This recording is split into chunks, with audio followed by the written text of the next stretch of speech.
Alors moi, ce que je vous propose maintenant, c'est d'essayer de recenser, alors ça vaut ce que ça vaut, hein, quelles sont les étapes qui peuvent être intéressantes pour bien se préparer au concours à l'épreuve orale du concours de personnel de direction. La première chose à faire, bien sûr, hein, c'est de bien se renseigner sur la nature de l'épreuve et surtout de bien soigner son exposé, hein, puisque l'exposé, c'est l'entrée en matière, il ne s'agit pas de le rater. Dans cet exposé, on reprend les éléments de sa carrière qui sont en rapport activité, on essaie de ne pas faire doublon, bien entendu. On explique aussi pourquoi on s'est présenté, hein, on parle de sa motivation, et puis on essaie aussi un petit peu de se projeter et dire quand on sera chef d'établissement, tiens, ma priorité, ou je mettrai l'accent là-dessus, ça peut être intéressant en fonction de son parcours. Donc ça dépend de chacun. Quelqu'un qui, je sais pas, était directeur d'école, on peut penser très naturellement qu'il va travailler sur la question de la liaison entre le premier et le second degré. Quelqu'un qui était en lycée, qui va occuper un poste de principal adjoint ou de principal, va travailler peut-être sur la liaison entre justement le collège et le lycée. Donc tout dépend de votre parcours évidemment. La deuxième étape, le deuxième point, c'est, je l'ai dit, hein, bien connaître le métier de chef d'établissement, hein, de s'appuyer sur le référentiel.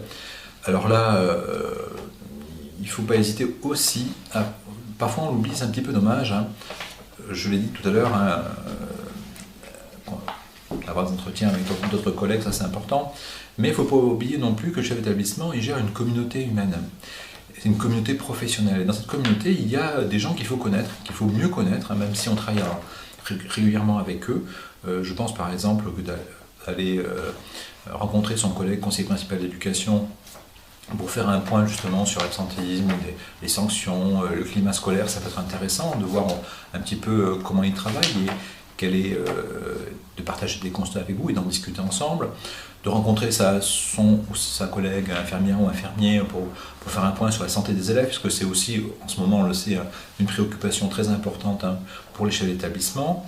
Le parcours santé, hein, en collège, c'est quelque chose d'important, ou ce qu'on appelle la vie sexuelle et affective aussi, hein, puisqu'il y a un rôle d'éducation à la vie sexuelle et affective, hein, dans tous les établissements scolaires.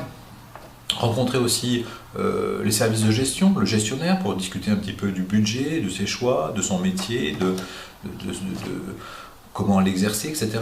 Enfin, il faut avoir un peu bien comprendre que l'équipe de direction doit être aussi à l'écoute de l'ensemble des métiers. Je pense aussi par exemple au professeur documentaliste, hein, parler avec lui un petit peu de la politique documentaire de l'établissement, ça peut être intéressant, on peut aussi apprendre beaucoup de choses.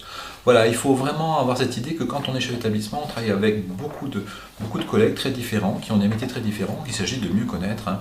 Et ça, en tout cas, c'est une bonne préparation que de discuter avec eux, comme ça on a aussi un regard plus riche, hein, sur l'établissement dans lequel on travaille, si on travaille dans un établissement scolaire.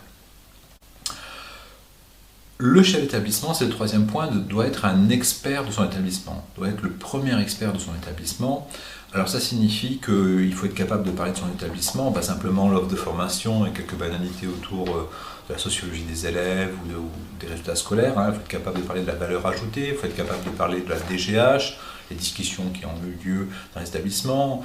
On sait qu'en ce moment ça a été un petit peu compliqué, hein, donc il a fallu faire des choix, donc c'est bien de savoir quels sont ces choix. Il faut être capable aussi de parler du projet d'établissement, hein, de votre établissement, si vous ne connaissez pas, c'est quand même problématique, du contrat d'objectif. En tout cas, il faut vraiment faire ce travail de bien connaître, hein, son établissement, hein. On ne peut pas, à la question quel est le montant de la DGH de votre établissement, vous sécher. Bon, quel concours vous préparez, hein, parce que justement, le chef d'établissement, c'est celui qui prépare avec son adjoint ou ses adjoints la DGH, sa répartition, et qui fait des choix et qui les propose aux équipes, hein, notamment au conseil pédagogique. Donc, être le premier expert de son établissement. J'en profite pour signaler que dans le cadre du Grenelle de l'éducation, il y a une réflexion intéressante autour de la simplification de la gouvernance. Donc là encore, hein, faites un tour sur le site du ministère pour voir les conclusions du Grenelle de l'éducation. Ça peut être aussi des éléments que vous pouvez proposer au jury en termes de réflexion, hein. Ça peut être très intéressant. Le quatrième point, c'est de bien connaître le système éducatif. Alors là, il faut vraiment faire un effort et mettre son nez dans les grands chiffres, hein, que propose la DEP, hein, la division de l'évaluation de la perspective et de la prospective et de la performance, hein.